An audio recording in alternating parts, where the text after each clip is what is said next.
வணக்கம். அரசியல் வட்டாரத்தில் பரபரப்பாக ஓடிக்கிட்டே இருக்குது. செங்கோட்டையன் எப்போ போய் அமித்ஷாவையும் நிர்மலா சீதாராமனையும் சந்திச்சுட்டு வந்துட்டாரோ, அதிமுகவில் எடப்பாடி பழனிசாமிக்கு வயிற்ற கலக்கிட்டு தான் இருக்குது. அடுத்து என்ன நடக்கும்னே தெரியல. அவர் பாஜக உட்கட்சி பிரச்சனையில் தலையிட மாட்டேன்னு அமித்ஷா சொல்லிட்டு போனார். அமித்ஷா தான் கூப்பிட்டு செங்கோட்டையனை பேசியிருக்கிறார். செங்கோட்டையன்ட்ட பேசின விஷயங்கள் என்ன பேசினாங்க அப்படிங்கிற ஒரு விஷயத்த செங்கோட்டையன் தான் செய்தியாளர்கிட்ட சொல்கிறார். அமித்ஷா தரப்புலையும் சொல்லலை. பாஜக மாநில தலைவராக இருக்கிற நைனா நாகேந்திரன் தெரியல, கட்சியில் இருக்கிற மற்ற மூத்த தலைவர்களுக்கு யாருக்குமே தெரியல. செங்கோட்டையன்ட்ட அமித்ஷா பேசினாரா போனாரா என்னங்கிற விஷயமே தெரியல. நைனா நாகேந்திரனுக்கு எடப்பாடி பழனிசாமி தரப்புலேருந்து பயங்கரமான ஃபோன் போட்டு, என்னங்க இது மாதிரி பண்ணியிருக்கிறாங்க, என்னென்னு தலைமையிட்ட கேளுங்கன்னா, தலைமையிட்ட போய் அவர் எப்படி கேட்க முடியும்? தலைமைக்கு ஃபோன் போட்டு கேட்டால் கூட ஆமாம் சந்திச்சார், என்ன பேசணுங்கிற விஷயத்த சொல்ல முடியாது அப்படிங்கிற மாதிரி அவங்க சொன்னோன்னே நைனா நாகேந்திரனும் ரொம்ப அப்செட்டு. என்ன பண்ணுறது, என்ன பேசுகிறது? எடப்பாடி பழனிசாமிக்கு ஆதரவாக தான் நம்ம இங்கே செயல்படுறோம். தலைமை அப்படி தானே சொல்லுச்சு. எடப்பாடி பழனிசாமி என்ன சொல்கிறதோ அதை செஞ்சு கொடுங்கன்னு சொல்லிச்சு. எடப்பாடி பழனிசாமி என்ன செஞ்சார்? கூட்டணி காட்சிகளை எல்லாத்தையும் வெளியேற்றி விட்டார். இது அவர் செஞ்ச தப்பு. அதை அப்படியே நைனா நாகேந்திரன் கேட்டதும் அது மிகப்பெரிய ஒரு தப்பு. ஏன்னா எடப்பாடி பழனிசாமி அதிமுகக்காரு, இவரும் நைனா நாகேந்திரன் அதிமுகவில் இருந்தவர் தான். இங்கே மாநில தலைவர் ஆகிட்டார் அப்படிங்கிறதுக்காக எடப்பாடி பழனிசாமி அவரை வச்சு அவருக்கு பிடிக்காதவங்களெல்லாம் கை நவுத்துக்கிட்டே இருந்தார். ஆனால் இதெல்லாம் புரிஞ்சுக்கிட்டாங்க. இதெல்லாம் அடிக்கடி புகார் மேலே போயிடுச்சு, டெல்லி வரைக்கும் போயிடுச்சு. அதுக்கப்புறமா தான் நைனா நாகேந்திரன் என்ன சொல்கிறதுன்னு தெரியல. நைனா நாகேந்திரன்ட்ட இது சம்மந்தமாக எந்த ஒரு டிஸ்கஷனுமே பாஜக மேலிடம் பண்ணவே இல்லை. எடப்பாடி பழனிசாமி என்ன பண்ணுறாரு, என்ன செஞ்சிட்ருக்காரு அப்படிங்கிறத உளவுத்துறை மூலமாக ரிப்போர்ட்டெல்லாம் போக போக அவங்க அதை படிச்சுட்டு அவங்க அதுக்கு தகுந்த மாதிரி வேலையில் காட்ட ஆரம்பிச்சிட்டாங்க. ஒரு சைடு ஓபிஎஸ் வெளியே போகிறாரு, அதுக்கு காரணம் நைனா நாகேந்திரன். நைனா நாகேந்திரன் அதுக்கப்புறமா டிடிவி தினகரனை இது என்டிஏ கூட்டணி சார்பாக நடக்கிற நிகழ்ச்சிகள் எல்லாத்தையுமே டிடிவி தினகரனையும் புறக்கணிக்க ஆரம்பித்தோன்னா அவரும் வெளியேறிட்டார். அவரும் வெளியேறிட்டு இதுக்கெல்லாம் காரணம் நைனா நாகேந்திரன் தான், இதை நாங்கள் தெளிவாக எல்லா இடமும் சொல்லுவோம், இதை எல்லா இடத்துலையும் சொல்லுவோம் அப்படிங்கிற மாதிரி பேச ஆரம்பித்தோன்னே நைனா நாகேந்திரனுக்கு ஒன்றுமே புரியல. ஏன் டிடிவி சார் இப்படியெல்லாம் பேசுகிறாருன்னு எனக்கு ஒன்றுமே புரியலைங்க அப்படின்னு சொல்லி அவர் சிவாஜி கணேசனுக்கு மேலே நடிக்க ஆரம்பித்தார். இதெல்லாம் ஒத்துக்க முடியாது அப்படிங்கிற மாதிரி சொல்லிட்டாங்க. இப்போ செங்கோட்டையன் பேசிட்டு வந்துட்டார்.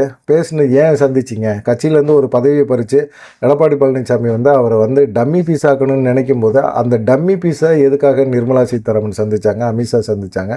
நிர்மலா சீதாராமன் அவங்க காரில் செங்கோட்டையனை அனுப்பிச்சி அமித்ஷாவை சந்திக்க வச்சாங்க அப்படிங்கிற பல கேள்விகள் இருக்குது.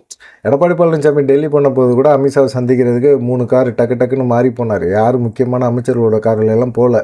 ஆனால் செங்கோட்டையனுக்கு ஒரு முக்கியத்துவம் கொடுத்து நிர்மலா சீதாராமன் அவங்க காரில் அனுப்பிச்சி வச்சாங்க. இதுதான் எடப்பாடி பழனிசாமிக்கு பயங்கரமான டென்ஷன்.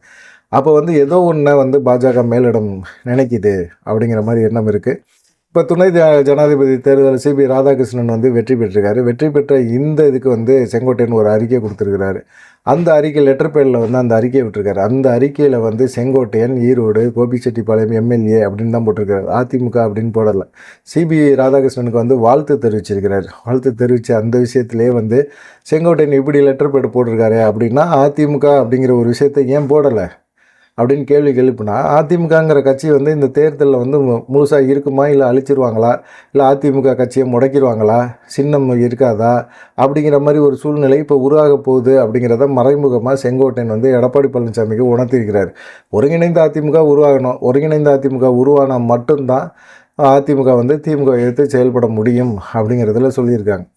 இந்த மாதிரி விஷயங்களை ஏற்றுக்கல அப்படின்னா கண்டிப்பாக சின்னத்தை முடக்கிடுவாங்க அப்படிங்கிறது தான் செங்கோட்டையனோட இது. செங்கோட்டையனுக்கு ஆதரவாக ஓபிஎஸ், டிடிவி தினகரன், சசிகலா எல்லாருமே இருக்கிறாங்க. எல்லாருமே பேசுகிறாங்க. அவங்க எல்லாருமே என்ன செய்கிறாங்க, செங்கோட்டையன் தான் முதலமைச்சர் வேட்பாளர், செங்கோட்டையன் தான் கட்சியோட பொதுச்செயலாளர் அப்படின்னு ஏற்றுக்கிறதுக்கு அவங்க தயாராக இருக்கிறாங்க. இதை தான் டிடிவி தினகரன் சொல்லிகிட்டே இருக்கிறார். என்ன சொல்கிறாரு, முதலமைச்சர் வேட்பாளராக எடப்பாடி பழனிசாமி நீங்கள் அறிவிச்சிங்கன்னா நாங்கள் கூட்டணிக்குள்ளே வரலன்னு சொல்லிட்டார். இப்போ கூட்டணிக்குள்ளே இருக்கிறவங்க எல்லாருமே அதே போல் ஓபிஎஸும் போயிட்டார், சசிகலாவும் அதே போல் சொல்கிறாங்க. உள்கட்சிக்குள்ளே கொங்கு பகுதியில் குறிப்பாக செங்கோட்டையனுக்கு ஆதரவு அதிகமாக இருக்குது. இந்த பகுதியிலே பார்த்திங்கன்னா செங்கோட்டையனுக்கு பொதுச்செயலாளராக்குனா கண்டிப்பாக சப்போர்ட் அதிகமாக இருக்கும் அப்படின்னு சொன்னார். நேற்று பொள்ளாச்சியில் எடப்பாடி பழனிசாமியே பேசினார். கும்பல், இவ்வளோ கும்பல் எப்படியா கூட்டுறீங்க அப்படிங்கிற மாதிரிலாம் இருக்குது. அவ்வளோ கும்பலையும் கூட்டுறாங்கல்ல, அந்த கும்பலை கூட்டி அந்த கும்பலை கூட்டுறாங்க. அதுக்குள்ளேயும் எடப்பாடி பழனிசாமி பேசும்போது சில விஷயங்களை சொல்கிறாரு. இவ்வளோ கும்பல் எதுக்காக வரீங்க? எனக்காக தான் பாருங்க. நான் என்ன பேசுகிறேன்னு கேட்குறதுக்காக வரீங்க. நான் என்ன மக்களுக்கு நல்லது செய்ய போகிறேன் அப்படிங்கிறத கேட்குறதுக்கு ரொம்ப ஆர்வமாக நிற்கிறீங்க. பேச ஆரம்பிச்சோன்னா 10 நிமிஷத்துலேயே ஒரு ஆம்புலன்ஸ் உள்ளே வருது. எப்படி தான் வருதுன்னே தெரியல. அப்போ கோவம் வருமா வராதா? தொடர்ந்து ஆம்புலன்ஸ் வராங்க. நான் இது சம்மந்தமாக தான் பேசினேன். ஆம்புலன்ஸ் வராங்க, எதுக்காக போகிறாங்க அப்படின்னு சொல்லி அவரை வந்து டிரைவர்கிட்ட கேட்டால், உள்ளே பேஷண்ட் இருக்காங்களா? இல்லை, பேஷண்ட் இல்லை. பேஷண்ட் இல்லாமல் எதுக்காக பேசும்போதே ஆம்புலன்ஸ் உள்ளே விட்றீங்க அப்படின்னு கேட்டு, அவருக்கு ஏதாவது கால் வந்திருக்கா ஆம்புலன்ஸ் டிரைவருக்கு அப்படின்னு சொல்லி அவர் ஃபோனை வாங்கிலாம் நாங்கள் செக் பண்ணி பார்த்தோம். அப்படிலாம் அவசரமாக எந்த காலுமே வரல அப்படிங்கிற மாதிரிலாம் ஒரு விளக்க உரை ஆம்புலன்ஸை தடுத்ததுக்கு, ஆம்புலன்ஸ் டிரைவரை மிரட்டினதுக்கும் ஒரு விளக்க உரையை கொடுக்க ஆரம்பிச்சிட்டாரு. கொடுத்துட்டு அவர் பொள்ளாச்சியில் அவ்வளோ கும்பல் மத்தியில் நான் பேசுகிறேன். இவ்வளோ கும்பல் எதுக்காக வரீங்க? என்னுடைய பாதுகாப்புக்காக தான். நான் தானே உங்களுக்கு பாதுகாப்பு. என்னை நம்பி வரீங்க. உங்களுக்கு மேலே ஒரு ஆம்புலன்ஸ் ஏற்றிட்டாங்க அப்படின்னா நீங்கள் என்ன பண்ணுவீங்க? நான் தான் அதுக்கு பதில் சொல்லணும். அதனால தான் நான் ஆம்புலன்ஸை வந்து குறுக்க விடாதீங்கன்னு சொன்னேன். ஆம்புலன்ஸ் போகிற ரோட்டில் ஏய்யா நீ கூட்டம் போடுற அப்படிங்கிற ஒரு எண்ணம் எடப்பாடி பழனிசாமிக்கு இன்னமும் வரலையே. ஏன் வரல? ஆம்புலன்ஸு அந்த சைடு போவோம், மெயின் ரோடு. நம்ம மெயின் ரோட்லேயே போட வேணாம், ஒரு ஓரமாக போடுவோம். ஓரமாக போட்டு அங்கே போய் நம்ம பேசுவோம். மக்களுக்கும் இடைஞ்சல் இல்லை, போக்குவரத்துக்கும் இடைஞ்சல் இல்லாமல் இருக்கட்டும் அப்படின்னு நினைக்கிறத விட்டுட்டு, எப்பயுமே ஒரு முட்டு சந்துக்குள்ளேயே நான் கூட்டத்தை போடுவேன், முட்டு சந்துக்குள்ளே போட்டு டிராஃபிக்கை அதிகப்படுத்தி மக்களுக்கு பிரச்சனையை கொடுத்து ஆம்புலன்ஸ் கூட போடாமல் செஞ்சு எல்லா பிரச்சனையும் நான் உருவாக்கிட்டு அதுக்கு ஒரு காரணத்தை நல்ல விதமாக நான் யோசிப்பேன் அப்படிங்கிற மாதிரி சொல்கிறதெல்லாம் ஏற்றுக்கவே முடியாது. மக்கள் இதை ஏற்றுக்கவே மாட்டாங்க. இவ்வளவு கும்பலும் எப்படி வருது அப்படிங்கிறதுக்கு தங்கமணி ஒரு விஷயத்தை சொல்கிறாரு. என்ன சொல்கிறாரு? நல்ல கும்பல் வருதுங்க எடப்பாடி பழனிசாமிக்கு, நல்ல கும்பல் காட்டுறாங்கங்க, எல்லாமே பண்ணுறாங்க. ஆனால் அங்கே பார்த்தீங்கன்னா பாஜக கொடி தாங்க அதிகமாக பிறகுது, பாஜக தொண்டர்கள் தான் ரொம்ப உற்சாகமாக செயல்படுறாங்க அப்படிங்கிற மாதிரி பேசியிருக்காரு. அப்போ மீதி அதிமுக கொடி கம்மியாக தான் இருக்குது. பொள்ளாச்சியில் கூட அதிமுக கொடி கம்மி தான், பாஜக கொடி தான் அதிகம். பாஜகக்காரங்க உண்மையாக தான் அதிமுகவோட கூட்டணி வைக்கணும்னு தொண்டர்கள் இறங்கி செயல்படுறாங்க. ஆனால் அதிமுகக்காரங்கன்னு கூட்டிகிட்டு வர அந்த கும்பல் இருக்குல்ல, காசு கொடுத்து கூட்டிட்டு வர கும்பல் தானே அப்படிங்கிற மாதிரி என்ன தோணுது. சரி, இப்போ அமித்ஷாவை சந்தித்தார், பேசிட்டு வந்து ரொம்ப உற்சாகமாக சந்தோஷமாக செங்கோட்டையன் இருக்கார். செங்கோட்டையனை பொறுத்த வரைக்கும் அவர் ஒன்றுமே இது பண்ணல, அவரோட எந்த கட்சி தலைவர்களும் பேசலைங்க அப்படிங்கிற மாதிரி யார் சொல்கிறது? எடப்பாடி பழனிசாமி ஆதரவாளர்கள்லாம் சொல்லிட்டு இருக்காங்க. செங்கோட்டையன்ட்ட கட்சித் தலைவர்கள், சீனியர்கள் யாருமே பேசலை. செங்கோட்டையன் அடிக்கடி ஃபோன் பண்ணிக்கிட்டே இருக்கிறாரு, ஆனால் யாருமே எடுக்க மாட்டேறாங்க அப்படின்னு சொல்கிறாங்க. யாருமே எடுக்கலை, யாருமே பேசலை அப்படிங்கிறது இவங்களுக்கு எப்படி தெரியும்? செங்கோட்டையன் நிறைய பேர் அவர்கிட்ட பேசிகிட்டு இருக்காங்க. ஆனால் நீங்கள் எடுத்த முடிவு சரி, இப்படியே எடப்பாடி பழனிசாமியை விட்டால் கட்சியை காலி பண்ணிடுவார். நாடாளுமன்ற தேர்தலே நான் மெகா கூட்டணி அமைப்பேன்னு சொன்னார். எல்லாம் ஆலோசனை கூட்டத்தில் ஒருத்தவங்க கூட வரல. கூட்டணிக்குள்ளே தேமுதிக தான் வந்துச்சு. தேமுதிகவுக்கும் நம்பிக்கை துரோகம் பண்ணார். நம்பிக்கை துரோகம் பண்ணி அவங்களையுமே வெளியேற்றி விட்டார். இப்போ தேமுதிகவும் இல்லை. இப்படி எந்த கட்சியுமே கூட்டணிக்கு வரல. இப்போவும் அதை தான் சொல்கிறாரு. ஒரு பெரிய கட்சி எங்களோட கூட்டணி பேச்சுவார்த்தை நடத்துகிறாங்கன்னு சொல்கிறாரு. இவரை நம்பவே முடியாது. ஏன்னா இந்த சட்டமன்ற தேர்தல் அதிமுகவுக்கு மிக முக்கியமான தேர்தல். இந்த தேர்தலில் கண்டிப்பாக அதிமுக தோற்றுறக்கூடாது. அதில் ரொம்ப உறுதியாக இருக்கணும். நம்ம எல்லாமே ஒற்றுமையாக இருந்தால் தான் ஜெயிக்க முடியும். எடப்பாடி பழனிசாமி நம்மளை ஏமாத்துறாரு. இப்போ 20 கோடி 30 கோடி ரூபா போட்டு செலவு பண்ணி சட்டமன்ற தேர்தலில் நிற்கணும் அப்படின்னு நம்ம நினைக்கிறோம். நின்றா நம்மளால் ஜெயிக்க முடியுமா? இவ்வளோ செலவு பண்ணி நிற்கிறோம், நின்றாச்சு நம்மளால் ஜெயிக்க முடியுமா? அதிமுக கொடி சின்னம் இது மக்கள் மனசில் இருக்குது, அவங்க ஓட்டு போடுவாங்க அப்படின்னு நினைக்கிறோம். ஆனால் அவங்க மனசை மாற்றக்கூடிய அளவுக்கு விஜய் உள்ளே பூந்து விளையாட போகிறாரு. அதனால் நமக்கு ஓட்டுகள் செதற ஓட்டுகளும் இந்த மாதிரி விஜய் அபகரிக்கிற ஓட்டுகளையும் பார்க்கும்போது நம்மளால் வெற்றி பெறுறதுக்கான வாய்ப்புகள் ரொம்ப குறைவு. ஒருங்கிணைந்த அதிமுக உருவானா கூட நம்ம ஒரு சமூக ரீதியாக கூட நம்ம இறங்கி செயல்படலாம் அப்படிங்கிற மாதிரி அவரும் பேச ஆரம்பித்தார். இதெல்லாம் கேட்கும்போது பார்த்திங்கன்னா ரொம்ப தொண்டர்கள் மத்தியில் ஒரு அதிருப்தி இருக்குது. நாடாளுமன்ற தேர்தலில் ராஜன் செல்லப்பா அவர் பையனுக்கு எம்பி சீட்டு கேட்டார். கடைசி நேரத்தில் வேணான்னு சொல்லிட்டார். ஜெயக்குமார் தான் அவர் பையனை நிப்பாட்டினார். ஏன்னா அதிமுக சார்பாக யாருமே போட்டி போட விரும்பலை. அப்போ ஜெயக்குமார் அவர் பையனை போட்டார். டெபாசிட் கூட வாங்க முடியாமல் போச்சு. சூழ்நிலை அப்படி இருக்குது. கிட்டத்தட்ட ஒரு 7 தொகுதியில் டெபாசிட்டாக நாடாளுமன்ற தேர்தலில் அதிமுக வரலாறுலே இப்படி ஒரு சம்பவமே நடந்ததில்லை. டெபாசிட்டை இழந்திருக்கீங்க. 13 தொகுதியில் 3வது இடத்துக்கு போயிருக்கீங்க. அந்த 7 டெபாசிட் இழந்த தொகுதியில் 4 தொகுதி தென் மாவட்டம். அப்படிப்பட்ட ஒரு சூழ்நிலையில் எடப்பாடி பழனிசாமி கொஞ்சமாவது யோசிக்கணுமா வேணாமா? ஒருங்கிணைந்த அதிமுக உருவாக்கணும். அவருக்கு கட்சி மட்டும் இருந்தால் போதும். கட்சியோட ப்ராப்பர்ட்டி அதிகமாக இருக்குது. அந்த ப்ராப்பர்ட்டி இருந்தால் போதும். நம்ம இப்படியே மெயின்டைன் பண்ணிவிட்டு ஓட்டிக்கிட்டே இருக்கலாம். நான் ஒரு கட்சி தலைவர். இந்த கட்சியை நம்பி இருக்கிற தொண்டர்கள் என்ன நினைப்பாங்க? இப்போ என்ன சொல்கிறாரு அப்படின்னா, திமுக தலைமையை நம்பி இருக்குது, நம்ம தொண்டர்களை நம்பி இருக்கிறோம். அதிமுகவுக்கு தொண்டர்கள் பலம் அதிகம். அதிமுக தொண்டர்களை நம்பி இருக்கிற கட்சி. தொண்டர்கள் நம்மளை நம்பி இருக்கிறாங்க. திமுக போல் இல்லை நம்ம கட்சி அப்படிங்கிற மாதிரிலாம் பேசுகிறாரு. ஆனால் அந்த பேச்சோட உள்ளர்த்தம் என்ன அப்படிங்கிறத பார்க்கணும். தொண்டர்கள் மூலமாக தானே பொதுச்செயலாளர் தேர்ந்தெடுக்கப்படணும். அப்படி தேர்ந்தெடுக்கப்பட்டீங்களா? தொண்டர்களை நீங்கள் மதிச்சிங்களா? தொண்டர்களுக்கான முக்கியத்துவத்தை நீங்கள் கொடுத்தீங்களா? ஏன் கொடுக்கல? இப்படி வந்து தொண்டர்கள் தான் இப்போ முக்கியம் அப்படின்னு பேசுகிறீங்களே. ஒரு பொதுச்செயலாளர் தேர்வை வச்சு நீங்கள் பொதுச்செயலாளராக தேர்ந்தெடுத்துக்கங்க. அதுக்கப்புறமா தொண்டர்கள் உங்களை மதிக்கிறாங்களா மதிக்கலையா அப்படிங்கிற ஒரு விஷயத்த நம்ம வந்து புரிஞ்சுக்கலாம்ல அப்படிங்கிற மாதிரி எல்லாருமே இருக்கிறாங்க. இப்போ வந்து என்ன கேள்வி அப்படின்னா, ஏன் செங்கோட்டையனை கட்சியை விட்டு நீங்கள் நிப்பாட்டலை அப்படிங்கிறது தான். அமித்ஷாவை சந்திச்சேங்கிறாரு, ப்ரெஸ் மீட்டு கொடுக்குறாரு, அமித்ஷாட்ட என்ன பேசினேங்கிறதும் சொல்கிறாரு, ஓப்பனாக எல்லாத்தையுமே பேசி முடிச்சிட்டாரு. அங்கே அந்த சைட்லேருந்து அமித்ஷா தரப்புலேருந்து ஒன்றுமே ரியாக்ட் பண்ணலை. அதே போல் நிர்மலா சீதாராமன் தரப்புலேருந்து ஒன்றும் பெருசாக சொல்லவே இல்லை. ஏதாவது சொல்லுவாங்க அப்படின்னு எடப்பாடி பழனிசாமி எதிர்பார்க்குறாங்க.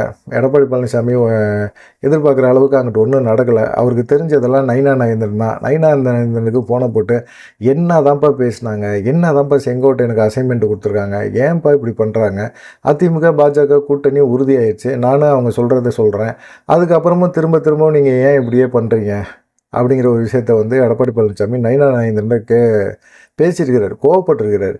நயினா நாகேந்திரன் அவர் என்ன செஞ்சார், நான் கேட்டு சொல்கிறேனே, நான் மேலிடத்தில் கேட்டு சொல்கிறேனே அப்படின்னு சொல்லியிருக்காங்க.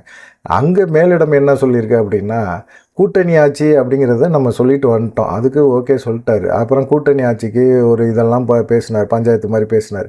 இப்போ வந்து என்ன சொல்கிறாரு, அதிமுக தனி பெரும்பான்மையில் ஜெயிச்சு ஆட்சி அமைக்கும் அப்படிங்கிற விஷயத்த திரும்பவும் சொல்கிறார். இப்போ என்னாச்சு, அவர் எடப்பாடி பழனிசாமி திருந்துற மாதிரியே தெரியல. நம்ம வந்து தொடர்ந்து வந்து அவருக்கு அழுத்தம் கொடுத்துக்கிட்டே இருக்கவும் முடியாது, அவருக்கு பதில் சொல்லிக்கிட்டே இருக்கவும் முடியாது. திமுக எதிர்க்கிறது தான் நமக்கு வேலை, திமுக ஆட்சியில் திரும்பவும் உட்கார விடக்கூடாது அப்படிங்கிறது தான் நம்மளுடைய எண்ணமே. ஆனால் திரும்பவும் எடப்பாடி பழனிசாமி இதே விஷயத்த மட்டும்தான் இருக்கிறாரு. அதிமுக பெரும்பான்மையாக வெற்றி பெறும். எப்படி பெரும்பான்மையாக வெற்றி பெறுறதுக்கான என்ன வாய்ப்புகள் இருக்குது? மத்திய உளவுத்துறை கொடுக்குற ரிப்போர்ட்டெல்லாம் பார்த்தா எடப்பாடி பழனிசாமி அவரே ஜெயிக்கிறது கஷ்டம் அப்படின்னு சொல்லி கொடுக்குறாங்க. அந்த மாதிரி ஒரு சூழ்நிலை இருக்கும்போது இப்போ எப்படி எடப்பாடி பழனிசாமி தனி பெரும்பான்மையை ஜெயிப்பார்? இப்போ அவரை நம்பி கூட இருக்கிறவங்களுக்குமே ஒரு பயம் வந்துருச்சு இல்லை. இப்போ கூட்டணிக்குள்ளே பாஜகவை நம்பி வர்றதுக்கு கட்சிகள் இருக்குது, எடப்பாடி பழனிசாமியை நம்பி வர்றதுக்கு இல்லை, எடப்பாடி பழனிசாமியை நம்பி ஓட்டு போடுறதுக்கும் ஆட்கள் இல்லை.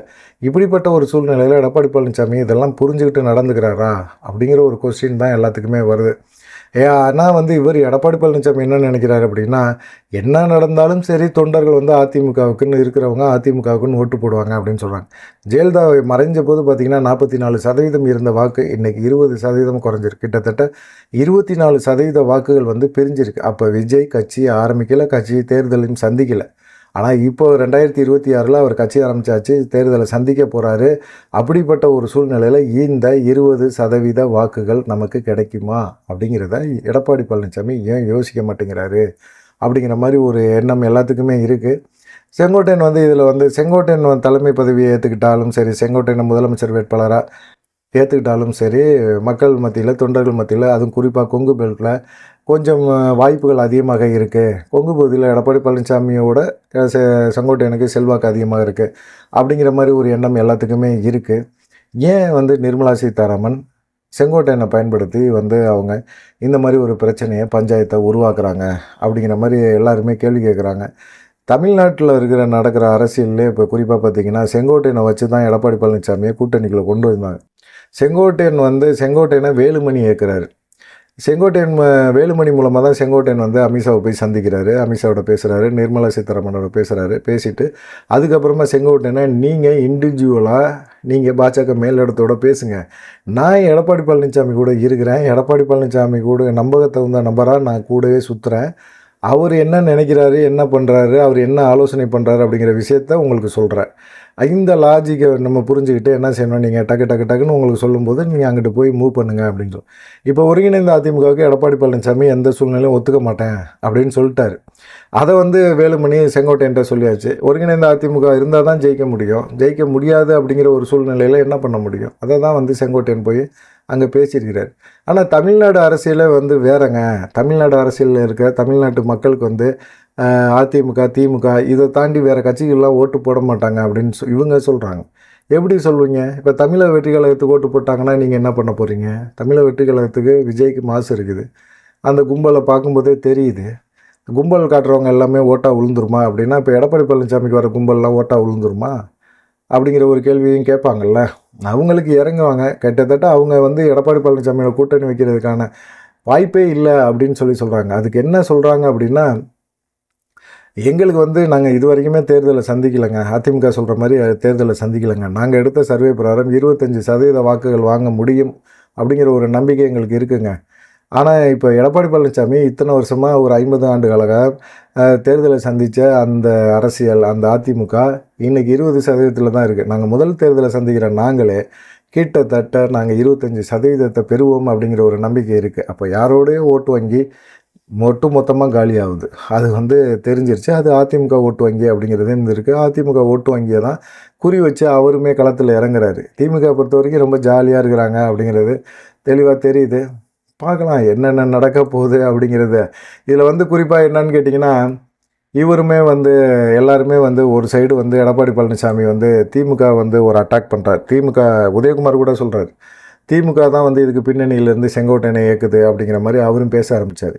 இதெல்லாம் ஏற்றுக்கவே முடியாது. எப்படி செங்கோட்டையன் வந்து திமுக பேச்சை கேட்டுட்டு அவர் செயல்பட போகிறாரு அப்படிங்கிற மாதிரி ஒரு கேள்வியெல்லாம் எழுப்புறாங்க.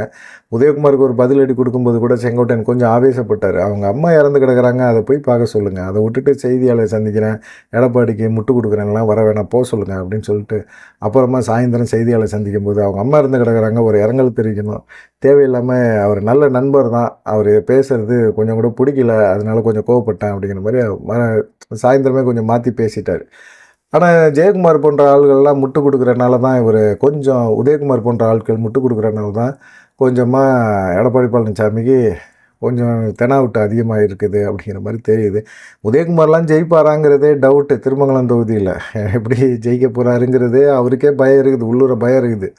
ஆனால் என்ன இப்போ ஒருங்கிணைந்த அதிமுக உருவான சந்தோஷம்தான். ஆனால் என்ன பண்ண முடியும்? எடப்பாடி பழனிசாமி இப்படி நினைக்கிறாரு. அவருக்கு எதிராக பேசினோம்னா, உனக்கு இவ்வளோ காசு கொடுத்தேன், அதை கொடுத்தேன், இதை கொடுத்தேன், எல்லாம் கொடு, எல்லாத்தையும் திருப்பி கொடு அப்படின்னு கேட்டாலும் கேட்டுருவார் எடப்பாடி பழனிசாமி அப்படிங்கிற ஒரு பயத்தில் இருக்கிறாரு. முடிஞ்ச அளவுக்கு நம்ம சுருட்டுவோமே அப்படிங்கிறது தான். எடப்பாடி பழனிசாமிகிட்ட இன்னும் பணம் இருக்குது, அந்த பணத்தெல்லாம் சுருட்டிடுவோமே அப்படிங்கிற ஒரு எண்ணத்தில் கூட உதயகுமார் போன்ற கட்சியில் இருக்க சீனியர்கள் எல்லாம் யோசிக்கலாம். அப்புறமா இப்போ திமுக விட்டுட்டு அதுக்கப்புறமா என்ன செஞ்சாங்க? பாஜக தான். மாநில தலைவர் அண்ணாமலையை வந்து தூக்குறதுக்கு எடப்பாடி பழனிசாமி தான் மிக முக்கியமான காரணம்.